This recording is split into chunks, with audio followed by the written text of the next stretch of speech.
পাবনার সাঁথিয়ায় পারিবারিক তুচ্ছ ঘটনা নিয়ে শ্বশুর মোজাম্মেল শেখকে কুপিয়ে হত্যা করেছে পুত্রবধূ ফারজানা রুমি খাতুন।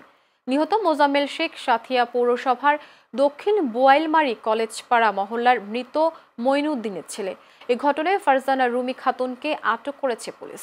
নিহতের স্ত্রী আজেদা বেগম জানান, রোববার তার ছেলে মিঠু নাতিকে ফুসকা খাওয়ানোর জন্য তার কাছে ১০০ টাকা দিয়ে বাহিরে চলে যায়।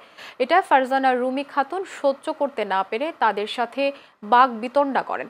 রাতে এক পর্যায়ে ঘরের দরজা বন্ধ করে তার স্বামীকে এলোপাতাড়ি কুপিয়ে আহত করেন। আহত অবস্থায় তাকে প্রথমে সাঁথিয়া উপজেলা স্বাস্থ্য কমপ্লেক্সে ভর্তি করা হলে অবস্থার অবনতি হলে চিকিৎসক তাকে রাজশাহী মেডিকেল কলেজ হাসপাতালে স্থানান্তর করেন। পরে সোমবার ভোর রাতে মোজাম্মেল মারা যান।